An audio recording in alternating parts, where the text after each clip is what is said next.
there is a possibility I am a figure it outer. Like my Clifton strength is in execution. Oh, And yeah. so like I'm able to do and figure things out. So the abundance mindset says, yeah, this is an investment working right now, but we also know that you're a great student and you like to do things. And so you're going to get it done. And if you are trying to figure things out, you're going to figure out how to make more money. You're going to figure out how to make this work. And so like, go ahead, make the investment, and then do what you need to do to make it work, because that is also a part of my formative years.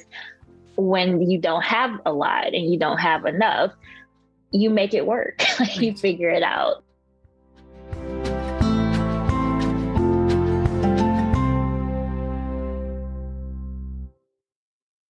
Welcome to the Money Skills for Therapists podcast, where we answer this question: how can therapists and health practitioners go from money shame and confusion to feeling calm and confident about their finances and get money really working for them in both their private practice and their lives? I'm your host, Lindsay Bonham, therapist turned money coach and creator of the course Money Skills for Therapists. Today's episode is with Dr. Marcuetta Sims. Marcuetta is a recent graduate of Money Skills for Therapists, and this is a coaching session where we explore this challenge that so many of us face in private practice, which is having trouble making decisions about when to make those big purchases, those big investments like courses, trainings, when you don't have the money in your budget, but you think it's probably going to be beneficial. But don't know that for sure. So we walk through this together. This is a great episode. If you struggle with scarcity, we're going to really dig into some scarcity mindset issues here and explore the roots of the scarcity, where it comes from Marcuetta. But also if you struggle with this kind of abundance thinking that leads you to spend, but doesn't really give you the returns, we explore that too. That can be kind of the dark side of abundance thinking, is that the more we spend, the more money comes back to us. And that's often not the case. So Marcuetta and I, in this episode, we really explore how to make those decisions from a grounded place. So if this is something you struggle with, this is the episode for you. Marcuetta is a psychologist. She's a yoga and meditation teacher. She's the founder of the Worth Wisdom and Wellness Center, which is a group practice in Atlanta, Georgia. They specialize in providing anxiety, trauma, self-esteem, and faith-based treatment for Black women and women of color. Marcuetta is a true delight of a human. I enjoy talking to her so much. Every time I talk to her, I feel lit up and energized. And this is a great episode digging into those scarcity and abundance traps. So here's Marcuetta. Marcuetta, thank you so much for joining me today. Yes, thank you for having me. So the question that you brought forward today for our coaching session is such a good one. And I think that one that a lot of people relate to, which is this question of like, how do you decide when to make a big purchase that like could have big return for your business, but the money's not in your budget right now? Yep. So can you tell me more about this and what this has looked like for you? Yeah, absolutely. So I'm thinking in particular of one big purchase that I wanted to make earlier this year, and it was to invest in a course that says that it's going to have a pretty big return on investment over the next couple of years. And so I get really excited. I'm like, yes, great return on investment. Should I do this? And then I get paralyzed in making that decision because it's like the money's not in the budget. And so do I wait? And I have these questions of, is that out of a place of scarcity of like, am I going to be able to actually get the money back? Or should I be making these decisions out of this mindset of abundance of course you're going to get the money back. Of course the return on investment is going to happen. You're investing this money in your business. So go ahead and do the thing. But yeah, I kind of struggle with how to make that decision and if it's from one of those mindsets. Right. Yeah. Because they are like kind of like two extremes. Right. And I think something to note, like as we're having this conversation, is I think like abundance is used in marketing, right? Because obviously like that's good for marketing if we're like, you know, if you do this, you're going to be able to like call in all this money. I mean, that's a really nice marketing promise. So that's part of it too. I think would probably be part of this is like, there's a lot of messaging we get about abundance and leaning into abundance in order to make purchases of the things that people are selling us. So I'm curious first about kind of the experience? Like, what happens for you when you're like at the cusp of a decision like this?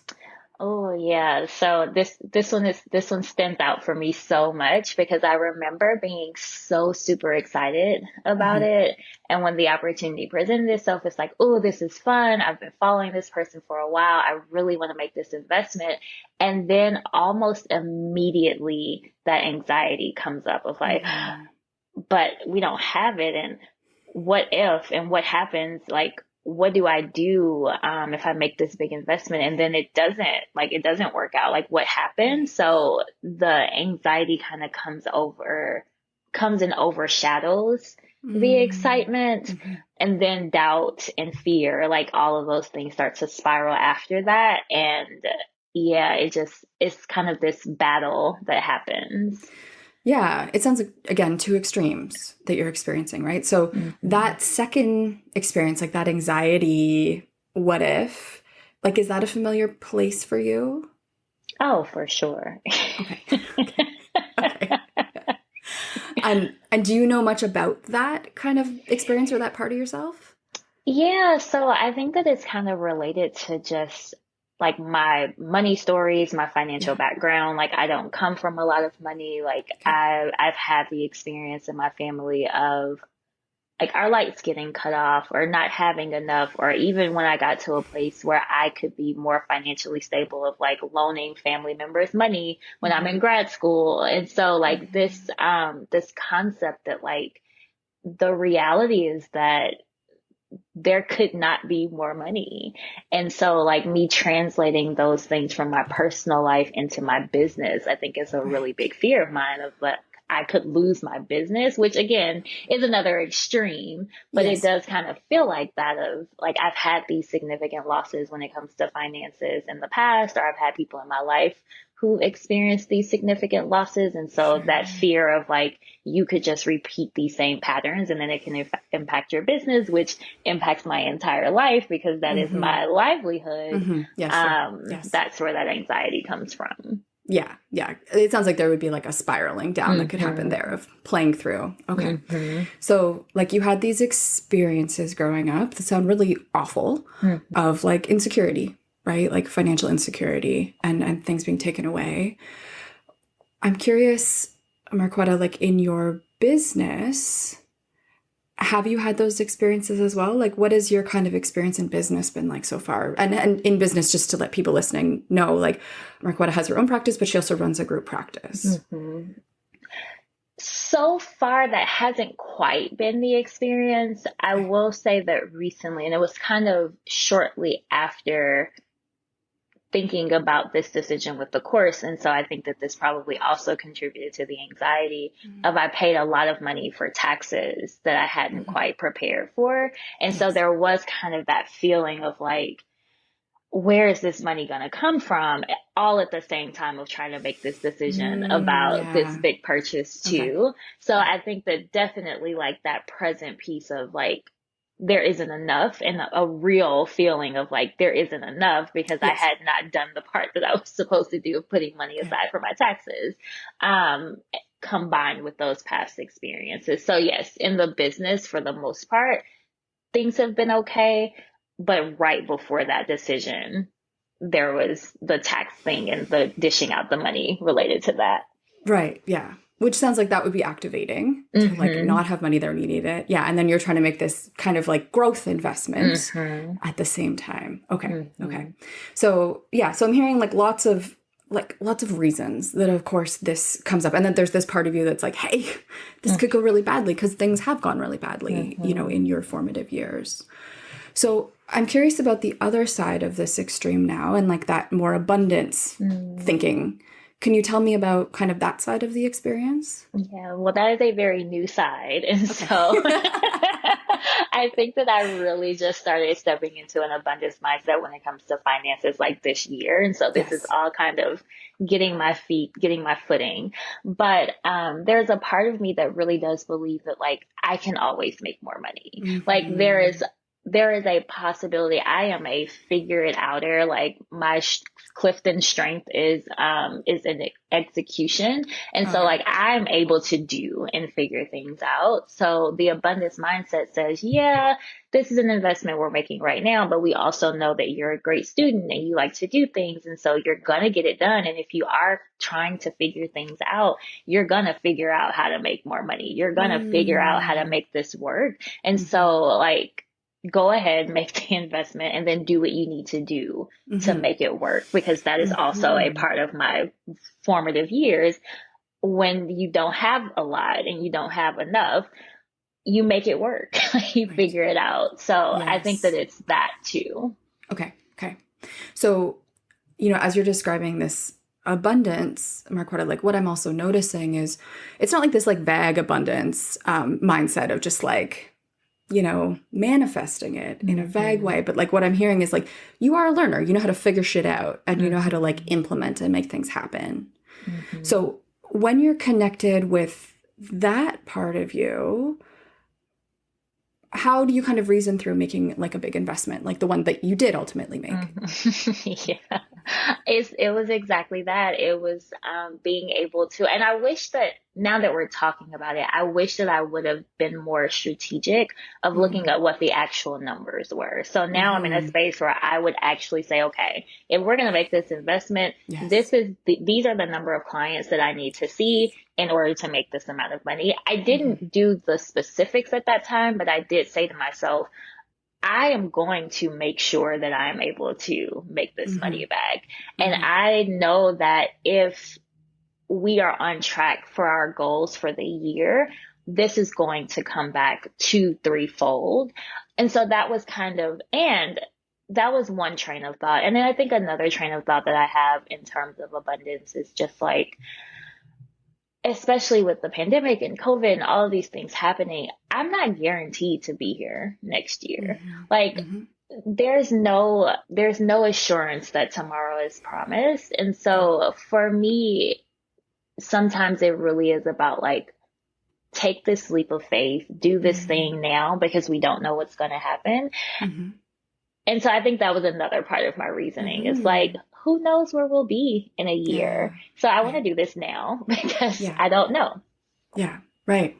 Yeah, absolutely. And yeah, like when I hear that, what I'm hearing that you're talking about layering on top now is like, of course, exactly what I would suggest that you do, which is like ground yourself in the numbers, right? So this is an investment. And sometimes investments can like feel like a really big deal. Like I just laid out just under $7,000 for a new program. I'm already in an expensive program, BTW, but it's thinking about, okay, what would be the return that I would have to get to pay for this? Like what impact would it have to have in my business to make it like totally worth it? And so I am curious about that for the investment that you made. Now, kind of maybe putting our strategic mind on it, what would make it worth it? Like, what is some Mm-hmm. outcome, some change you could make in your business that would make this investment totally worth the money? Yeah. And what is so interesting about that is when I really break it down. So to put numbers out there, the Yeah. investment was $3,000. Yeah. And so the reality is that I could see one new client, like literally have one session at the rate that my rate is, have Yes. one session a month, Yes. and that would cover it if we broke it down into a Right. 12-month program, right? Okay. Okay. That's very illuminating.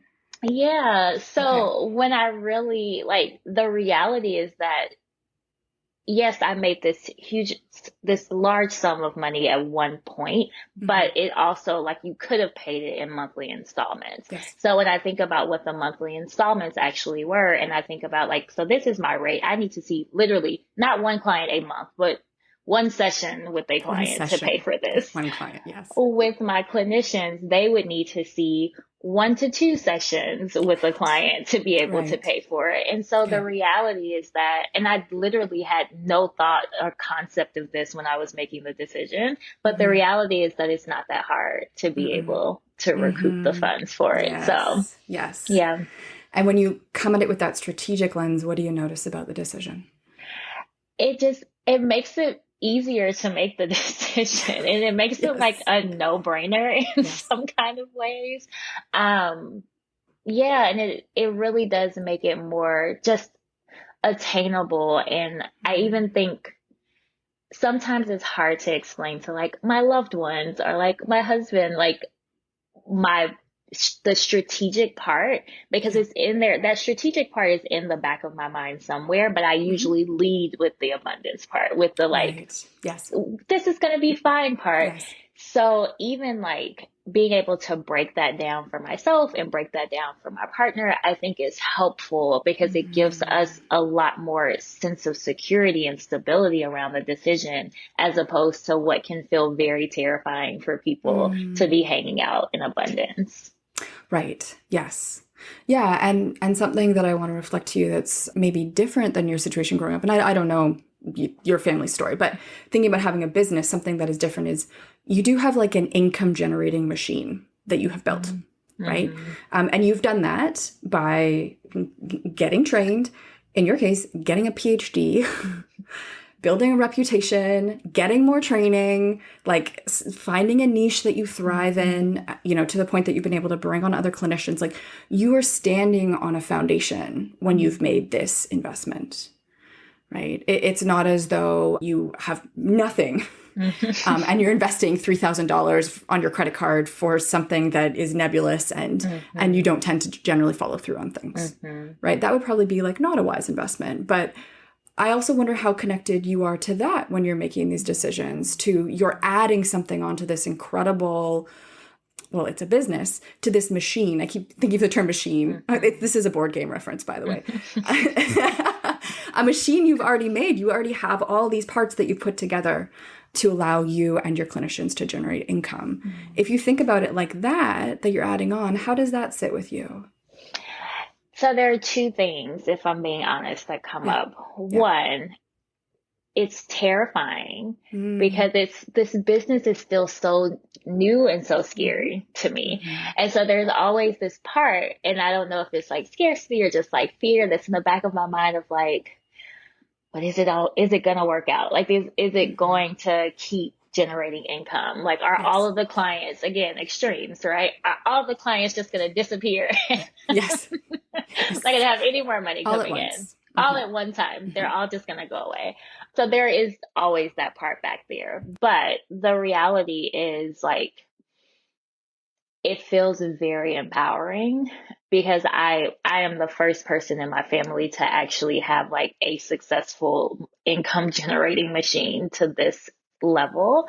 Yeah. And so it is extremely empowering and extremely like life altering in so many Mm-hmm. ways. Because like when I joined your course, one of the things that I said was really important to me, like the why behind doing this is I want to create generational wealth. Like I want to create a legacy. I want to build a foundation for other people to stand on so that they never have to have the kinds of stories that I had growing up. And so that feels like really Mm-hmm. good. And combining that with the strategy part, like Mm-hmm. combining that with these are the actual real numbers that I would need to be able to do this, it helps to make it feel a lot more practical Yeah. rather than I think I get lost in the like the woo. I am so woo. I really am. Like I'm a yoga meditation teacher. Like I believe in God. I believe in Yeah. like all of Yeah. Yeah. this. Yeah. I'm It's so great. woo. Yes. And I also need something to hold on to. Mm-hmm. Yes. So that it really allows me to kind of tap into both of those pieces of my soul. Mm-hmm. So, I mean, thinking about this going forward, then, when you're coming to the cusp of decision like this, again, let's say next week you learn about some like really cool course that promises things that are the things you need. How can you think through this decision? Mm-hmm. Mm-hmm. One thing I am trying to do better of, because I didn't mention this part, but Mm-hmm. sometimes there's an urgency Yes. part that comes up in making Mm-hmm. the decision. And like you said earlier, like there's an abundance part to marketing. There's Mm-hmm. also the time crunch for Oh, it's real. Yes, that is a marketing strategy that works. It hmm really, really works. Yes. And so, yeah, yeah. that's external too, like internally, hmm but also you do have external pressure being put on you when you have to buy in a certain time frame. Exactly. And I Yes. get sucked into it. So I'm like, oh, Yeah. I get these bonus scripts if I sign up by 11:59 tonight and I just found out I about it this morning. Yeah. Absolutely. 100%. So one thing that I have committed to is waiting, like giving Mm, myself a couple of days, regardless of what the bonus or the incentive is, but really giving myself at least a day or two, sometimes even a week to just say, okay, is this really a purchase that I want to mhm. invest in? Yes. And then the second part is breaking down the costs. Like if we look at it from the perspective of how much do I need and monthly over the course of however long this course is, Mhm, and be really intentional about, okay, this is how much I need. Can I mhm. then do income generating activities that would allow me to pay for that? And I Mhm. just did this in my personal budget as well. We wanted to hire a house cleaner, and we were looking at the budget, and I was like, well, I have this little side hustle that will bring in exactly the amount that we would need to cover this. There you Does go. that feel better? And it Yeah. felt so much better. So Yeah. that strategic part of breaking it down, how much would we need to bring in? How much would this cost extra? And how much do we need to cover it? Mhm. And then I think that the other part is just going back to trusting and Mm. trusting that it is doable, trusting myself too. Like I said earlier, I know me. I'm a Mhm. doer. Like I'm Yeah. gonna, Yeah. I'm Yeah.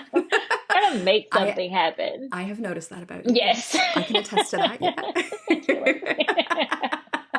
So I'm gonna do, like, I know Yeah. that especially if it's something that's important to me. So remembering the foundation that I am building, the thing this machine that I am creating, Mhm. I want it to be successful because there are greater things at work for me. So Yes. getting in touch with like trusting myself, trusting God to be able to do that Mhm. and just moving forward from there. Mhm. Yeah. Yeah. And I think with that strategic piece too, Marquetta, like something that I want to share that I've noticed about therapists who do a lot of courses, many of whom come through my course, is I think also part of the strategic, it's the numbers and it's also like the time. Like, is this the right Mm. thing right now? Right? Because we always have that urgency being put on us, which totally worked on me on this program I just joined, BTW. I saw a Facebook post being like, no, only one spot left. And I was like, ah, Mm. even though I knew I was probably being counted as a student, even though it didn't work. I signed up. I didn't even do a pre-call. That urgency can really hook us sometimes, but Mhm. it's also that question of like, is this the right thing for you right now? Right? Because there's only so much we can take on board. And even being a Yeah. doer, right? We still only Yeah. have so much bandwidth and so much like time to be implementing things and letting them play out and trying things, Mhm. right? And so Mhm. that would be something else I would encourage you to kind of add into that decision, just thinking like, is right now the right time? Or would 6 months from now be the right time? Yeah. That's so true. And I'm so glad that you brought that up because you're absolutely right. Like the creating the time, having the time to be Yes. able to invest in these courses, all right, whatever it might be, like it doesn't even have to be a course, but something that's going to take up your time. Mm-hmm. That is such a helpful reminder for Mm-hmm. me. And I would say that the other part too, because as I was talking about it, that sounded more like when I'm making the decision to do something, but I think that also giving myself permission to not. That is Mm-hmm. a really important thing for me because once I get my mindset on something, I'm like, no, I want it. I just want to do it. Like it's fine. And I try to I will make it fit, right? Yeah. So I'll look and Yes. I'll say, well, these are the number of clients that we need to get to be able to do this. Mm-hmm. But the reality is I can also give myself permission to not do the thing that Mm-hmm. maybe the time isn't there, or maybe I don't want to, like, yeah, I want to get more clients, of course, but maybe I don't want that extra income to go towards paying off something else that I've already invested in. Yes. So I think that also giving myself permission to say no, not right now is really Yes. important. Absolutely. Because I think something too that as you grow as a CEO or leader of your business, whatever term resonates with you, there does come to be a point where it's really thinking about like, okay, this quarter, what are we working on? And we're not doing anything else. Right. So Mm-hmm. also really like starting to think, really zooming out and being like, what does my business need? Where are our deficits? What do I need as the leader? right? And then when am I going to do those things? Because I have a whole year to accomplish something in my business, and then I have a year after that, and then I have another year. So doing that zoom out as well can be good, because there are going to be certain things that kind of will really benefit from paying attention to at certain times, and then other things that are like, well, that could be cool. Like I could take a course to, I don't know, learn how to do really effective Facebook Lives, and that'd be neat. But like, is that going to make a difference right now? No. What will make a difference right now? So fitting it into this even more zoomed out strategic picture can be a helpful thing as well. Yeah, for sure. Yeah. So coming towards the end of our conversation, what are you taking away today? So many things. One, I can make these decisions. I think that's a big, like that's the first part. Because sometimes I feel like I'm kind of questioning, like trusting myself in being able to make these decisions. So I can do that, that there is a strategic way to make the decisions. And so look at the time. I'm going to start putting that first because that's a really big part for me. And the financial pieces, like how much does X investment need to be able to be covered? How many clients does that need? And then just learning to trust more, keep leaning into that, and also giving myself permission to say no when I need to, when it doesn't fit into those things. Great. Well, I'm excited to see how this investment that you made, how you use it to grow your business and, you know, do all those next level things that you're working on doing. Me too, Lindsay. Great. Thanks for being with me today, Marcuetta. Yes, thank you, Lindsay. I'm so appreciative of Marcuetta for coming on and doing this coaching session with me and exploring this issue, because I think it is something that so many of us struggle with. And I even notice it in myself, you know, falling more into that restrictive scarcity place. I find for me, it's usually connected to if I'm more generally anxious, money is a great place to put that anxiety. And that scarcity and holding back, which actually is not helpful when we're trying to grow our businesses, because often we do need to be making investments, but also making sure not to fall into that more place. So really finding that balance center. And that's so much of what I coach my students to do in the work that I do with them in Money Skills for Therapists, is finding that center for yourself, where you're able to make those informed decisions, but are still in touch with your emotions. So you're still moving your business in the direction that feels inspiring for you, but you're also being real about the potential return on investment and what this can do for you or not at this time. But taking that opportunity to zoom out. And I think the things that Marcuetta talked about that she's already putting in place for herself around making sure that she doesn't fall into that urgency too quickly when there's an offer for something, taking her time to think about it because she knows she can jump into things too quickly is a great strategy that I think would be useful for most of us when we're making decisions for our business. Just making sure that we're taking enough time to know that, yes, this is the right thing. And I would add that it's at the right time. So thanks so much to Marcuetta. If you want to hear more from Money Nuts and Bolts, you can follow me on Instagram. The link is in the show notes, but it's just Money Nuts and Bolts. We're putting out free money content there all the time, both in terms of the mindset and practical pieces of making money work in your life and your private practice. If you feel ready to take those next steps and really start to work to get your money working for you, like Marcuetta has done, get on the waitlist for Money Skills for Therapists. We open the course to certain parts of our lists at certain times. And so if you get on our waitlist, you will hear about it when we open the course again. You can see the link in the show notes. Get on that waitlist. And when Money Skills for Therapists open, you'll be the first to hear about it. Thanks for listening.